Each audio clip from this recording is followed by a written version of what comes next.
Welcome back everybody, Mudford here. Yeah, today I thought I'd do a little bit with the camper.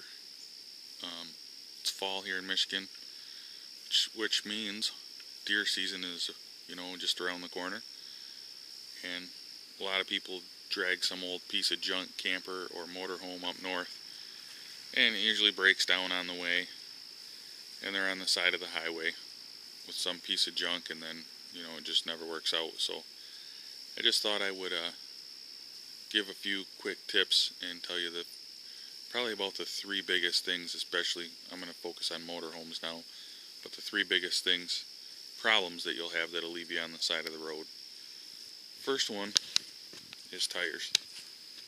These things sit around all year out in the sun, and you can see I probably need to replace this tire. You can see the weather checking. I'm probably going to need to get 2 tires in the tread. There's still some tread in the old tread department there, but it's a little chopped up. And this tire is getting pretty old, you can see. And that's, once they get like this, they're a blowout waiting to happen. I've still got quite a bit of tread depth, but just not looking real good. So you're going to want to check these, replace them as necessary, and make sure you get the right load range. This is definitely load range E territory. You can see this tire is much better. No weather checking. I think all 4 of my duals are real good. Just the front ones need to be replaced. And other thing you want to check is pull your cover off your spare. Check it out. Make sure it's got pressure. Like I said, these ones look pretty good. And also make sure your air pressure is up to what it should be. That'll blow a tire real fast too.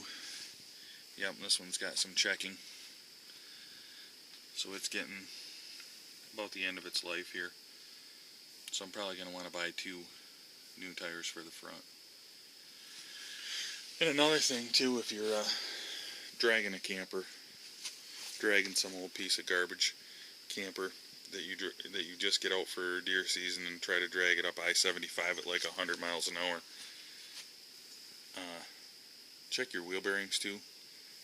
I guess they don't like to run dry, so if you don't have any grease in them, they'll tend to die on you, and you'll be along the side of the road. Your wheel will fly off. Yeah, bearings need grease apparently. Okay, the second thing that'll leave you stranded on the side of the highway is overheating. These things set for long periods of time, and they're old usually, especially if you're going to use it for hunting. And the radiators get plugged off and junk. So check out your cooling system.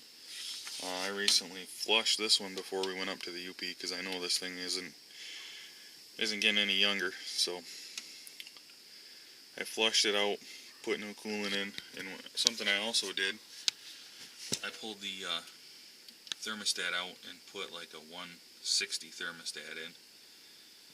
This thing's got carbonation. It doesn't have fuel infection or anything. So if you got one of those newer ones with the old fuel injection system on it, they're not going to like it if you run them colder, so I wouldn't recommend that. They have a certain temp the computer wants them run at. But if you got one of the older ones, when you're flushing it, go ahead and throw a little bit colder thermostat in it. And check your radiator out good. This one is probably getting borderline. Probably need to be replaced. You can see it's a little flaky there. Yeah, I got it flushed out and it worked alright. We took it on about a 450 mile trip this summer and it did okay. And we were even pulling the old Bronco on the tow bar. So yeah, that's another thing that'll leave you stranded. The third thing is when the transmission on it takes a dump, which happens all the time on these. Usually if you're pulling something, a lot of times you're going to deer camp, say, you're pulling some big old huge trailer behind it or whatever. In our case, we drag the Bronco, which isn't too heavy, but we drag it behind it. It's just more load on it and harder on the transmission, makes the transmission run hotter. So what we did one of the biggest things you can do is the more transmission fluid you have, the better off you are. So we put the old deep pan on it. This is the cheaper version. They make an aluminum one with some fins on it that does a little more cooling, but that's costs about 3 times as much. So we just got this one, and it adds a couple quarts to the capacity, which makes it run just a little cooler. And then another thing you're going to want, got the old cheap cooler in the radiator, but this one has a nice additional cooler, and this is one of the better coolers. The only way it probably could have been better is if it has like a fan on it, but we haven't had a problem.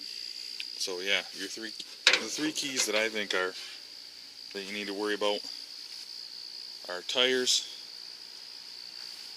cooling, and transmission.